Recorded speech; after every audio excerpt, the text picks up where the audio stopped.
problem. See, f of x is given like limit n tending to infinity cos of root x by n to the power n. G of x is given limit n tending to infinity 1 minus x plus x into nth root of e to the power n. F of x and g of x are two different functions and both are the limits where n is tending to infinity. The question is about finding limit extending to 0, logarithm of f of x to the base e divided by logarithm of g of x to the base e. So first of all, I will try to calculate f of x. That means I will try to calculate the limit of this first one and mark it as f of x. And then find the limit of the second function, mark it as g of x. Use that f of x and g of x here to calculate the required limit value. Right? So for the space concern, I am going to erase this and my first task is to find f of x. Limit n tending to cos of root x by n to the power n. You just have a look a while. If you observe here, as n is tending to infinity, this root n, see, as n is tending to infinity, this denominator is infinity, something by infinity is 0. See, this is cos 0 which is 1 and 1 to the power infinity. This is the direct substitution of n as infinity, giving us 1 power infinity format. Once again, directly if you replace n with infinity, x by infinity is 0, this base is 1 to the power infinity. So direct substitution is indicating indeterminate form 1 power infinity. To avoid that indeterminate form, our idea is this limit value is equals to the e power limit n tending to infinity base minus 1 into power. So now use that to find its limit. So this f of x is nothing but e to the power limit n tending to infinity. This is base cos of root of x by n base minus 1 into power. The power is here n. So now e power limit n tending to infinity cos of root x by n minus 1 into n. I need to calculate this particular value. To calculate this, I took a simple substitution here as 1 by n is equals to t square. See, first of all I will simplify f of x and then I will simplify g of x. After that I will find the required limit. Here you just take 1 by n is equals to t square. If we replace 1 by n as t square, with that substitution convert complete problem in terms of t from n. Here as n is tending to infinity, it is clear that t tends to 0 because denominator is infinity. T square is 1 by infinity and that is 0. So the problem is nothing but this is equals to e to the power limit n tending to infinity will become t tending to 0 and this is cos of root of x by n. See, root x into root 1 by n is nothing but, see, 1 by n is t square, right? Root 1 by n is t.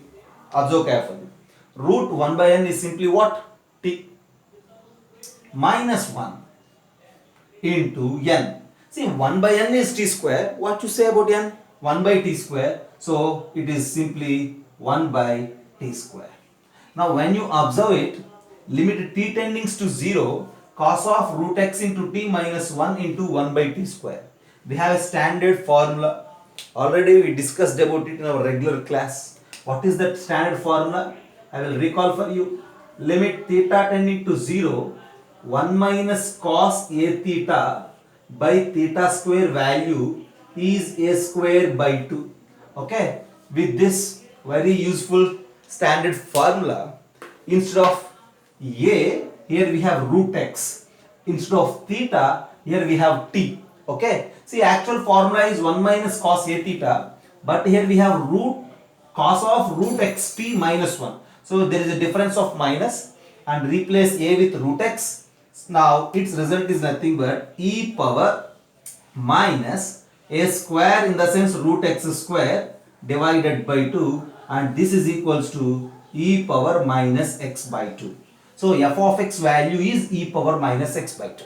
So this is just finding f of x. Next we need to find g of x, and then we have to calculate the required limit. Okay, once again have a look. To find f of x, direct substitution, if you observe, it is 1 power infinity format. To avoid that, our known standard thing is this limit value is equals to e power limit n tending to infinity cos of root x by n minus 1 into n.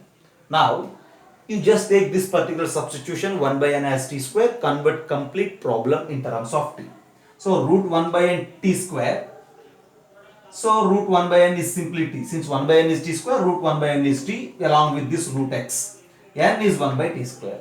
Now this is of the standard form 1 minus cos a theta by tt square for a is equals to root x. Since the standard formula answer is a square by 2, here we have root x square by 2 along with this minus sign. At the end our answer is this e power minus x by 2. Clear? Have a screenshot. If it is clear, then I will discuss what? G of x. So f of x is equals to e power minus x by 2 as per our simplification. Now think about g of x. Again, as n is tending to infinity, see, as n is tending to infinity, e power 1 by n will become 1. So minus x plus x gets cancelled. Again, it leads to 1 power infinity format. Just think carefully.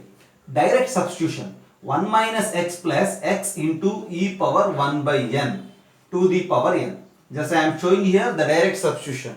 Okay, if you directly substitute n with infinity, 1 minus x plus x into e power 1 by infinity to the power infinity.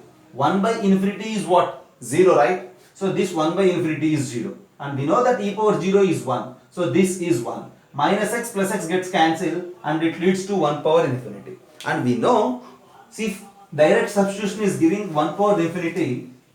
Our answer is nothing but this is equals to e power limit n tending to infinity, this base minus 1 into power. See, this is base, right? Minus 1 means this one gets cancelled, right? So the remaining thing is what? Minus x plus x into nth root of e to the power n.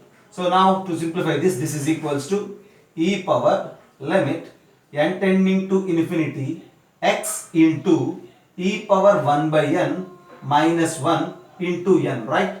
Into power, base minus 1 into power. And now as n is tending to infinity, right? So this into n can be written as 1 by n. Just observe this. It is of the standard form e power x minus 1 by x. As x is tending to 0, e power x minus 1 by x value is 1. So as n is tending to infinity, this e power 1 by n minus 1 by n value is what? 1. Okay. By the standard formula, this is 1. So e power x is g of x here. So just by eliminating 1 power infinity formats both from f of x and g of x, f of x is e power minus x by 2, whereas g of x is e power x, and the question is about calculating limit extending to 0 logarithm of f of x base e divided by logarithm of g of x to the base e. Now if you replace f of x with e power minus x by 2, replacing f of x with e power minus x by 2 by the loss of logarithm, that is simply minus x by 2, and if you replace g of x with this e power x by the loss of logarithm, this is minus x. So numerator is minus x by 2, denominator is x, and you left with minus 1 by 2, and that's your answer. See, first of all, calculate f of x by eliminating 1 power infinity.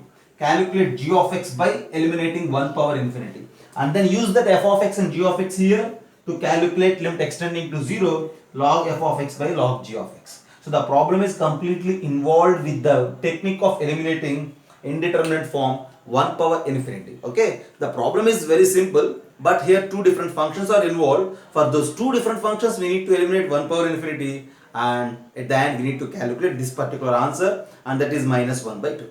Okay, have a look.